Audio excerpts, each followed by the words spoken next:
Vilter's single screw compressor, the inside story.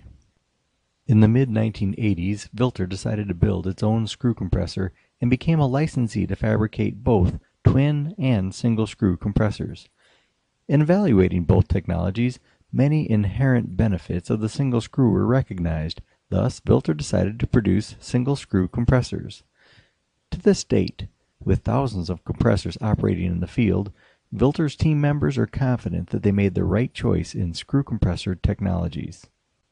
A single screw compressor unit is comprised of typical components including an oil separator, lubrication pump and piping, an oil cooler, oil filter, microcontroller, suction stop check valve strainer assembly, a motor whose shaft is connected by a coupling to a compressor.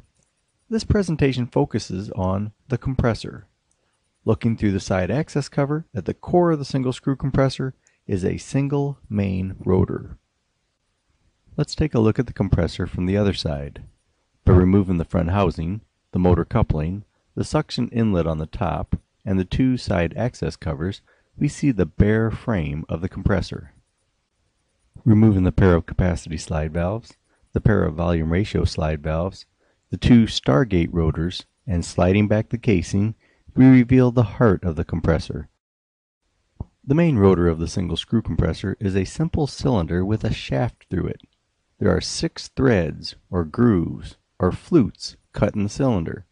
Each flute is opened at one end of the cylinder, diminishing to 0 volume out the side of the cylinder before reaching the opposite end. The opened end of the grooves allows low-pressure suction gas to fill the flutes. In operation, each flute becomes a compression chamber. Looking down the shaft from the suction end of the compressor, you'll notice 4 holes drilled through the main rotor. These vent holes allow the cavity on the opposite end of the rotor to also be at low suction pressure. Depending on the size of the compressor, there are either 2, 4, or 6 vent holes drilled through the main rotor. The main rotor rotates on the shaft typically at 3600 revolutions per minute, yet with some models at half speed or 1800 RPM. 2 Stargate rotors intermesh with the main rotor. The Stargate rotors are identical in shape and are positioned opposite of each other across the diameter of the main rotor. While the main rotor rotates, the Stargate rotors go along for the ride. As the tooth of the gate rotor intermeshes with the flute of the main rotor, the tooth serves to close the gate, trapping the gas in the flute. As the tooth travels through the flute, the trapped gas is compressed to a smaller volume and higher pressure. With 6 total flutes, 3 flutes are engaged in compression on the top half of the compressor, and the opposing 3 flutes are simultaneously engaged in compression on the bottom half of the compressor. The gate rotor on the opposite side is oriented identically to the gate rotor on the near side, just flipped over.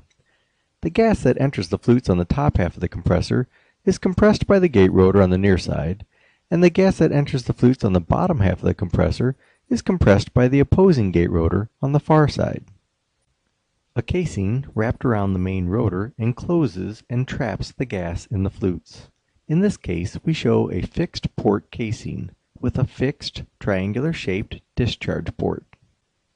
High-pressure compressed gas is discharged from the casing's triangular ports out the side of the compressor. The blue cloud at the right end of the main rotor represents the low pressure of suction gas. The vent holes drilled through the main rotor allow the same low pressure condition to exist in the cavity at the left end of the main rotor.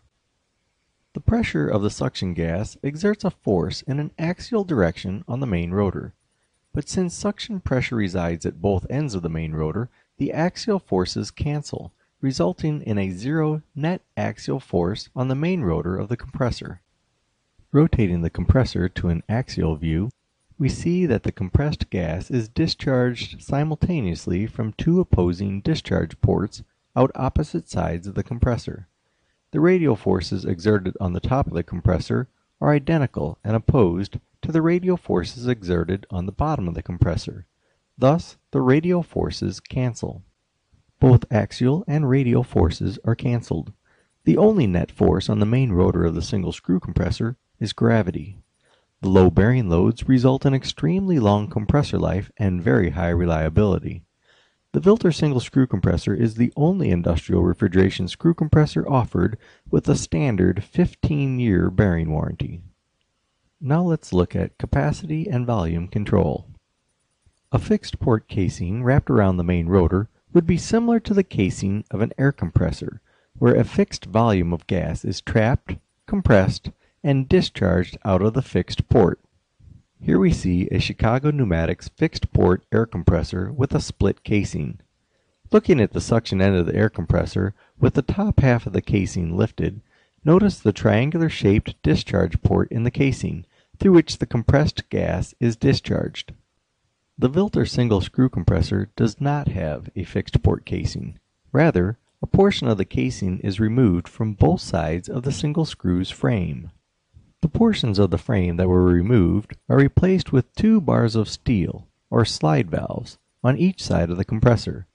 The patented Parallax slide valves retain the curved shape of the casing they replaced. Looking at the casing of a Vilter single screw compressor, notice the voids in the frame that accommodate the parallel slide valves.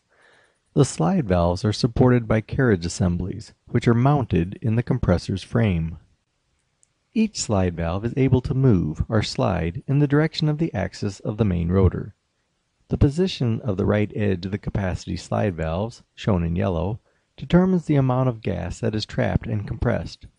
The infinitely variable capacity slide valves are capable of modulating from full load, when positioned to the right, to 10% of full load when positioned to the left. The position of the left edge of the volume ratio slide valves, shown in green, determines the pressure or volume at which the gas is released from the compressor. The volume slide valve enables infinitely variable volume ratio control from a low 1.2 VI when positioned to the right to as high as 7.0 VI when positioned to the left, the broadest volume ratio range in the industry. The parallel slide valves are interlinked so that the position of the capacity slide valve on one side of the compressor is identical to the position of the capacity slide valve on the opposite side of the compressor.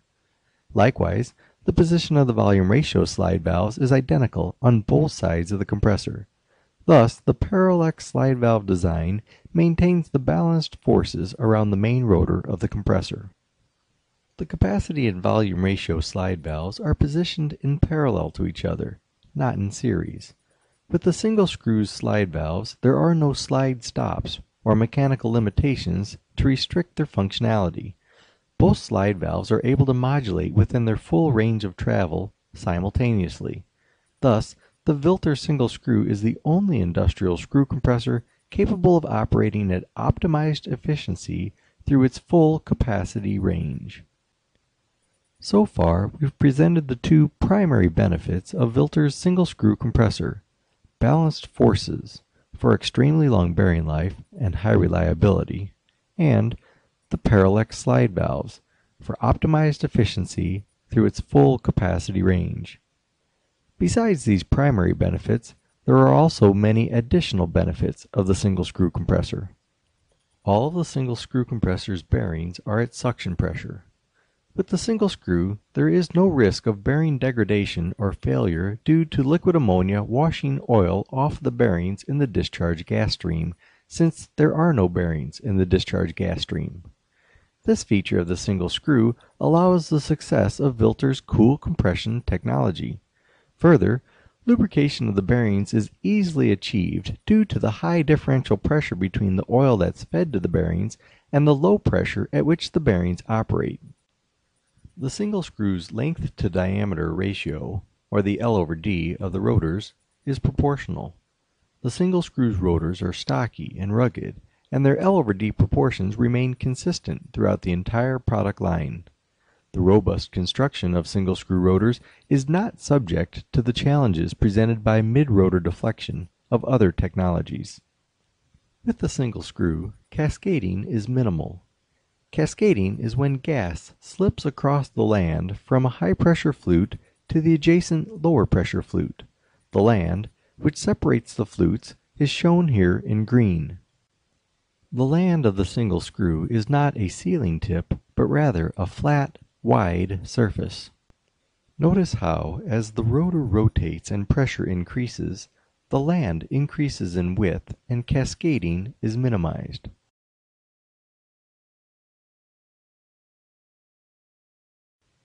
Minimal cascading results in high volumetric efficiency. The single screw's gate rotors are constructed of a non-wearing, high-performance engineered composite material having a chemical composition polyphenylene sulfide, or PPS, and is commonly known as Riton by its producer, Phillips Chemical Company. This material is incredibly strong. Some characteristics of Riton include high temperature stability, dimensional reliability, and flame retardance. Riton holds up to any gas or liquid. In fact, it has such high chemical resistance that there are no known solvents of Riton below 400 degrees Fahrenheit. The gate rotors are tolerant of extreme conditions. This gate rotor took the hit of 1,160 foot-pounds of energy from an AK-47 rifle at 50 yards. Notice that where the bullet hit, the inflicted damage did not extend beyond a 3/4 inch diameter hole. The gate rotors are tooled to conformance by the main rotor. There is no need for match marking or mating pairs of rotors with the single screw compressor. Gate rotors are easy to access and replace if necessary right through the side access covers of the compressor without removing the compressor from the unit. Replacement of the gate rotors restores the compressor to original capacity. The single screw compressor is quiet and vibration free. Here we see a single screw unit in operation with a nickel unsupported and standing on its edge on the top of the compressor's housing. It's quiet and vibration free primarily due to its balanced design and the flow of its discharge gas pulsations. Consider the gas pulsations of 3 different compressors operating at 3,600 revolutions per minute. A 4-lobe twin-screw compressor produces 4 discharge gas pulsations per revolution, times 3,600 revolutions per minute, or 14,400 gas pulsations per minute discharged from a single port. A 5-lobe twin-screw compressor produces 18,000 gas pulsations per minute discharged from a single port. A single screw, with its 6 flutes and 2 discharge ports, produces 12 discharge gas pulsations per revolution, or 43,200 gas pulsations per minute discharged simultaneously from dual opposing discharge ports. As a small volume of gas is discharged from one port, a simultaneous small volume of gas is discharged from the opposing discharge port. Any induced vibration to the frame of the compressor due to a discharge pulse on one side is cancelled by the identical volume discharge pulse on the opposite side. It's very unusual for vibration monitoring and analysis to be applied to a single screw compressor because the single screw is inherently a vibration-free compressor. In summary, the single screw compressor's balanced forces provide an extremely long life and very low maintenance. Its parallel slide valves result in peak energy efficiency. All of the compressor's bearings are at suction pressure for reliability.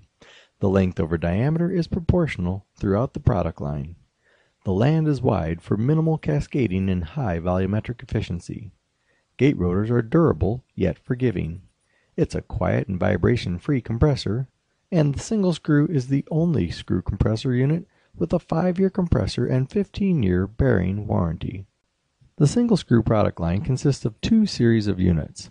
The VSM with 9 models ranging from 150 CFM up to 700 CFM, and the larger VSS units with 11 models ranging from 750 CFM up to 3,000 CFM. These units are built around 6 different rotors, from the smallest 205 mm rotor, about 8 inches in diameter, up to the large 395 mm rotor, which is nearly 16 inches in diameter. The 205 mm rotor provides us with 6 models, from the VSM 152 up to the VSM 401. The model number indicates the compressor's capacity in CFM. The 3 smallest models run at 1,800 RPM, and all of the larger models operate at 3,600 RPM. From the 240 mm rotor, we get 3 models, the VSM 501, 601, and 701. Multiple models are achieved by cutting the flutes of the rotor to varying depths. With the 280mm rotor, we shift to the VSS series of units to get two models, the VSS 751 and VSS 901. We attain models VSS 1051 and VSS 1201 from the 310mm rotor. With a 350mm rotor, we offer models VSS 1501, the VSS 1801, and the soon-to-be-released model VSS 2101. Also pending release are four models built around the largest 395mm single-screw rotor, the VSS 2401, the VSS 2601, the VSS 2801, and the very large VSS 3001. Prototypes for the five largest models will be out this fall.